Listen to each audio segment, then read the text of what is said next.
During the development stage of quantum mechanics, one point, behavior of microscopic particle, has been present on the discussion table.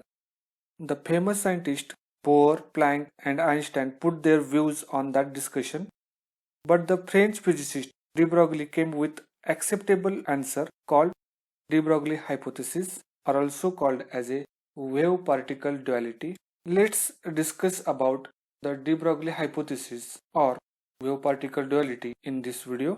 I am Sudhir Kumbar, Assistant Professor of Physical Chemistry, giving you a depth of physical chemistry.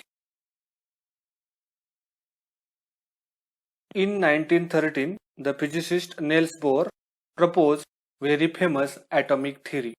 In his atomic theory, he proposed the worldwide acceptable structure of an atom.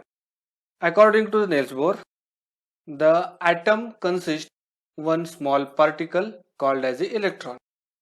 He gives one statement. That statement is, an electron is treated as a material, particle of small mass, moving around the nucleus along a fixed path called orbit. For his discovery of atomic theory, he received the Nobel Prize of Physics in 1922. After 10 years, in 1924, the French physicist Louis de Broglie proposed one sentence regarding the behavior of all microscopic particles like electron.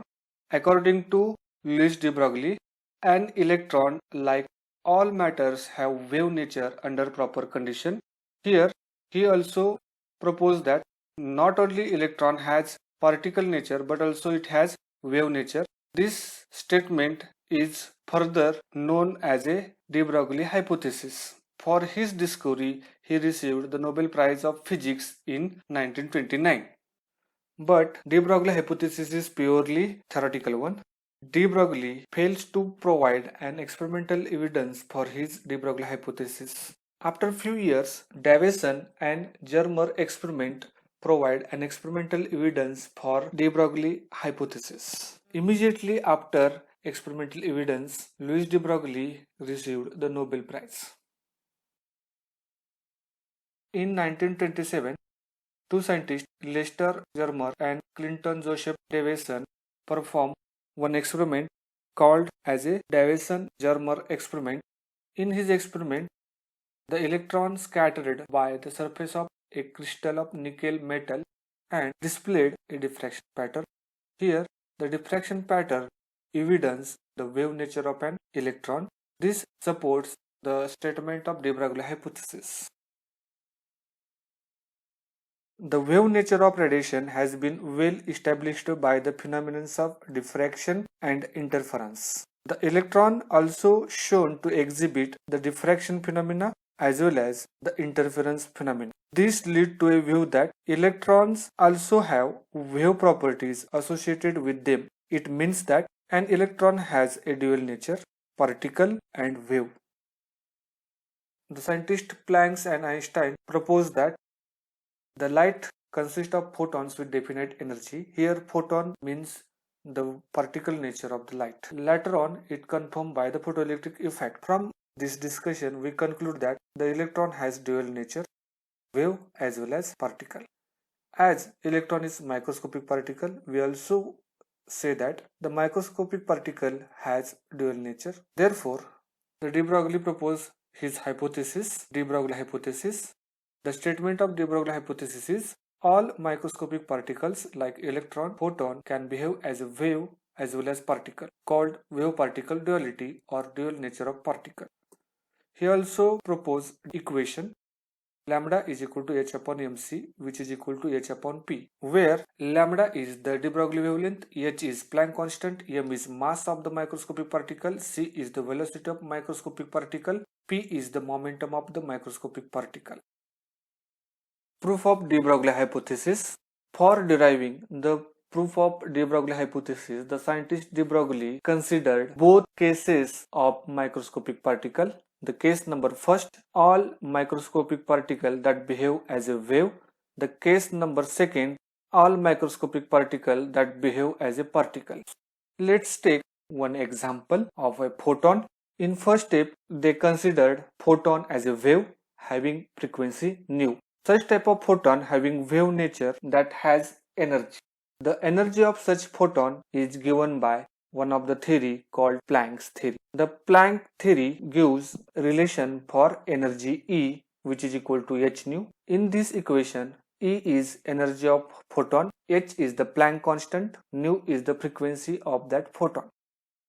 This is equation number first. In next step, he considered photon as a particle having mass m. Such type of photon having particle nature, this photon has energy.